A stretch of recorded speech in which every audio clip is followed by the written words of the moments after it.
This John Lothian News video is sponsored by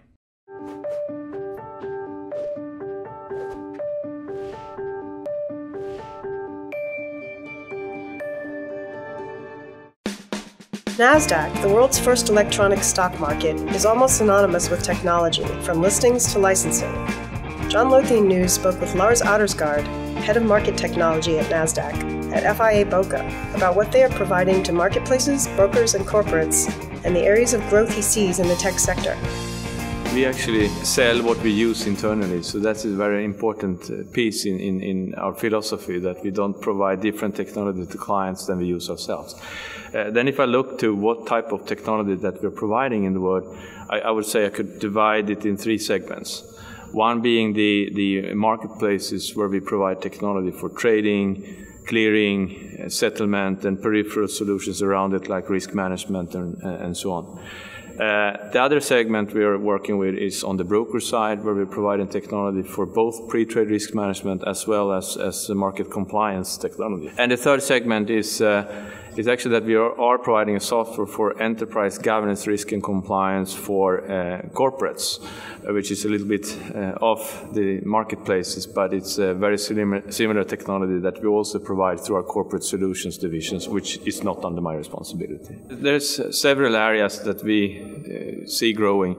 The traditional trading matching platforms continue to grow, even though in a, I would argue, a smaller pace than previously, where there was a big hype with high-frequency trading and so on a couple of years ago. Now the focus has really moved into, I would say, two areas.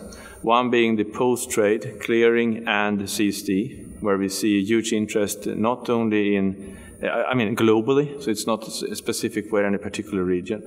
And we also see a lot of interest in control and risk mitigation, so surveillance and pre- and post-trade risk management. So these are the core areas where we see a lot of interest in the market today. If you take the pre-trade risk management, we actually have the TradeGuard solution, which is something we use internally, both in US and in Europe.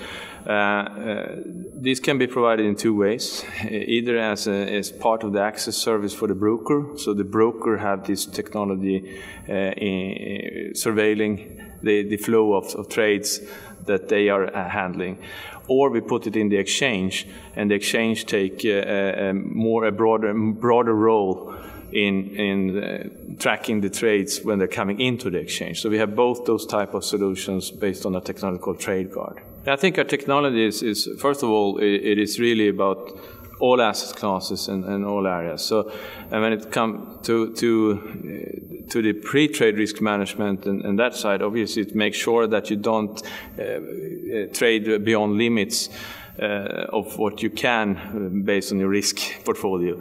And we have this connection back to the post-trade, which means that you can regularly update those limits as you go during the day, which make sure that you don't make deals that could be then difficult to live up to.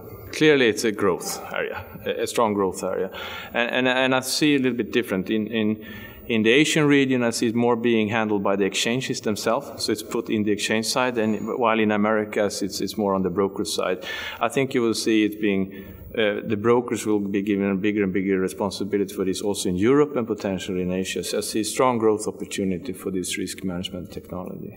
I really think you will look at the flow of the whole transaction chain. So I think you will see a lot of work in particular the post-trade, which is a little bit behind the trading when it comes to refurbishment of the technology in the markets. But we also see the demand, if it was high frequency and speed previously, that has become a hygiene factor. So now it's about resiliency, but even more so about flexibility. How easy it will be to adapt to changes, whether it's client demands or if it is regulatory demands. So I think that's the driving factor for where the technology development need to be. If the trend a couple of years ago was about speed, it has shifted today. That is a hygiene factor. You need to have a certain amount of speed. So now I think it is about continued resiliency, but at the same time cost need to be pressured down, and all with an increased flexibility. Clients are looking to how to better serve their clients when they have demands, or regulator demands that are coming. So I think the key word for the future, with the maintained cost level or even lower cost, with maintained resilience or even better resiliency, but it's all about flexibility.